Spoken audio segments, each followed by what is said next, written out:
അമ്മയുടെ മോൻ്റെ പേര് പറഞ്ഞേ, ബാബു. ബാബുവിന് ഡിപ്രഷനാ. യേശു ഇന്ന് രാവിലെ ബാബുവിനെ സൗഖ്യമാക്കാൻ പോവാ. എല്ലാരും കൂടെ യേശുവേ എന്നൊന്ന് വിളിച്ചേ. ആ 30 വയസ്സുകാരൻ ഇപ്പൊ വീട്ടിലിരിക്കുക. ഈ സഭയിലുള്ള എല്ലാ ദൈവമക്കളും കൂടെ ഒരുമിച്ചൊന്ന് പ്രാർത്ഥിച്ചാൽ ബാബുവിനെ കർത്താവ് സൗഖ്യമാക്കാൻ പോവാ. എല്ലാരും കൂടെ കരമടിച്ച് യേശുവേ എന്നൊന്ന് വിളിച്ചേ. അമ്മച്ചി ഒരു ദിവസം ദൈവത്തോട് പറഞ്ഞു, ദൈവമേ ഞാൻ മരിച്ച എൻ്റെ മോനെ നോക്കാൻ ആരുമില്ല എന്ന് ദൈവത്തോട് പറഞ്ഞു. ഇന്ന് രാവിലെ അതിൻ്റെ ഉത്തരം ദൈവം പറയുക. വേണ്ട, കാനഡ എന്നൊരു അത്ഭുതം ഉണ്ടാവും. ദൈവം കാര്യങ്ങളൊക്കെ മാറ്റും. നീ അനാഥയാന്നും വിധവയാന്നും ഒക്കെ ദൈവത്തിനറിയാം. നിന്റെ സ്ഥിതിഗതികൾ ഇന്നലെ രാവിലെ മാറാൻ പോവാ. എല്ലാരും കൂടെ ആ ബാബു എന്ന് പറഞ്ഞ മോന് വേണ്ടി ഒന്ന് പ്രാർത്ഥിച്ചേ.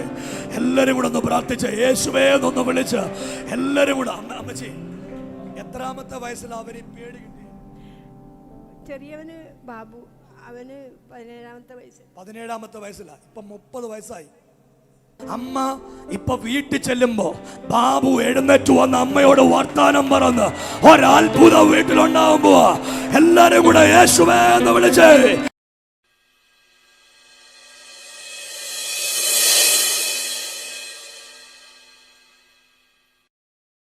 ഈ മോനൊന്ന് കൈയടിച്ചൊരു സ്തോത്രം പറഞ്ഞേ. കഴിഞ്ഞ പ്രാവശ്യം ഞാനിവിടെ വന്നപ്പോൾ ഈ അമ്മച്ചിയെ വിളിച്ച്, അമ്മച്ചി വാ, നിങ്ങൾക്ക് യൂട്യൂബിൽ ഈ വീഡിയോ കിടപ്പുണ്ട്. ഞാൻ അമ്മച്ചിയോട് പറഞ്ഞു, അമ്മച്ചിയുടെ മകൻ ബാബു വീട്ടിൽ ഡിപ്രഷനായിട്ടിരിക്കുകയാണ്. അടുത്ത പ്രാവശ്യം ഞാൻ യോഗത്തിന് വരുമ്പോൾ ഡിപ്രഷൻ ഇല്ലാതെ അവൻ ഇവിടെ വരുമെന്ന് കർത്താവ് അമ്മച്ചിയോട് ദൂത് പറഞ്ഞു. എന്ന് വെച്ചാൽ ഏത് പ്രതിസന്ധിയും മാറ്റാൻ കരുത്തുള്ളൊരു കർത്താവ് ഇന്ന് രാവിലെ ജീവിക്കുന്നുണ്ട്. കൈയൊന്നടിച്ച് ദൈവത്തിന് സ്തോത്രം പറയാ. പറ്റുമെങ്കിൽ ഒന്ന് കൈ അടിച്ച് ഉറച്ച് ദൈവത്തിനൊന്ന് സ്തോത്രം പറഞ്ഞേ. കുഴപ്പമൊന്നുമില്ല അല്ലേ?